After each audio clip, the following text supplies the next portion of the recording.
जय शिव शंभू जमा सती जमा शक्ति। आज मैं आप सबके लिए लेकर आया हूँ श्री माँ भवानी अष्टकम और यह आदि गुरु शंकराचार्य द्वारा निर्मित है।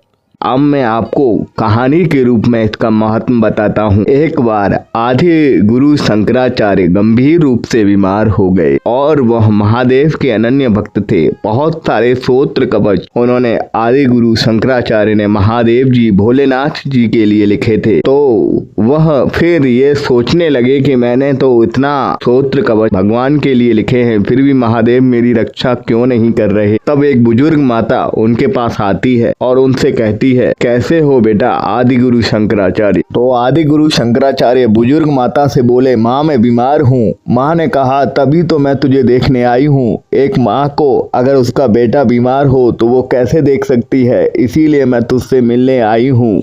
एक भक्त को जब पीड़ा होती है तो माँ ही अपने भक्त का कष्ट देखने आती है और दुनिया में कोई भी उस पीड़ा को नहीं समझ सकता जो माँ समझ सकती है। अगर अपने बेटे को दुख होता है तो माँ ही सबसे पहले उसको देखती है। इस बात को समझकर आदि गुरु शंकराचार्य ये समझ गए कि ये माँ ही है और कोई नहीं, और माँ ही अपने भक्त को देखने आई। पूरे जीवन वह महादेव की पूजा करते रहे पर माँ को तो उन्होंने बजाया ही नहीं, पर फिर भी माँ उनकी रक्षा, उनकी पीड़ा देखने आई है कि महादेव को तो उन्होंने पूजा ही था, माँ की भी पूजा करनी थी। माँ के बिना महादेव नहीं मिल सकते कि माँ से ज़्यादा दयालु महादेव भी नहीं है और माँ से पहले इस ब्रह्मांड में आपकी कोई नहीं सुन सकता, उनकी विपत्ति कोई नहीं दूर कर सकता और माँ ही अत्यंत दयालु और करुणामय है। तो फिर आदि गुरु शंकराचार्य ने इस स्तोत्र को लिखा और माता प्रसन्न हुई और माता ने उनके हर रोग, कष्टों को और तकलीफों को मुक्त किया और आदि गुरु शंकराचार्य दोबारा निरोग हो गए। इसी तरह से जो भी मनुष्य इसका श्रवण अथवा पठन करता है वो पापों से मुक्ति, रोगों से मुक्ति और हर प्रकार के दुख, दरिद्रता और तंत्रवादा से मुक्ति पा जाता है और उसके समस्त दुख मुक्त होते हैं। यह माँ भवानी का स्तोत्र आपको अनंत फल देता है। तो आइए अपने अनन्य भक्त शुभम भटनागर जी की पावन आवाज में इस श्री माँ भवानी अष्टकम को सुनते हैं। श्री भवानी अष्टकम। ओम न तातो न माता न बंधुर्न दाता न पुत्रो न पुत्री न भृत्यो न भर्ता न जाया न विद्या न वृत्तिर्ममैव गतिस्त्वं गतिस्त्वं त्वमेका भवानी भवाब्धावपारे महादुःखभीरु पपात प्रकामी प्रलोभी प्रमत्तः कुसंसार पाश प्रबद्धः सदाहं गतिस्त्वं गतिस्त्वं त्वमेका भवानी न जानामि दानं न च ध्यानयोगं न जानामि तन्त्रं न च स्तोत्रमन्त्रं न जानामि पूजां न च न्यासयोगं गतिस्त्वं गतिस्त्वं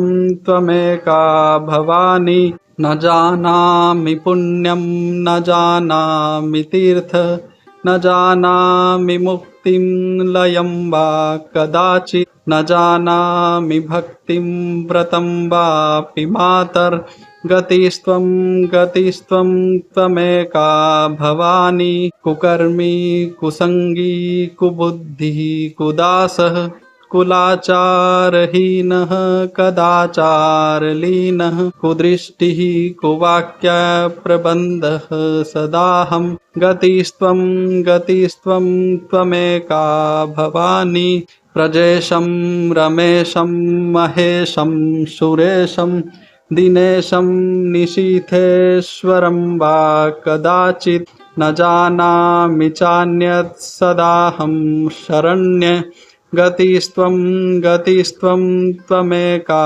भवानी विवादे विषादे प्रमादे प्रवासे जले चानले पर्वते शत्रुमध्ये अरण्ये शरण्ये सदा मां प्रपाहि गतिस्त्वं गतिस्त्वं त्वमेका भवानी अनाथो दरिद्रो जरारोगयुक्तो महाक्षीणदीनः सदा जाड्यवक्त्रः विपत्तो प्रविष्टः प्रनष्टः सदाहं गतिस्त्वं त्वमेका भवानी। इति श्री भवानी अष्टकं सम्पूर्णम्।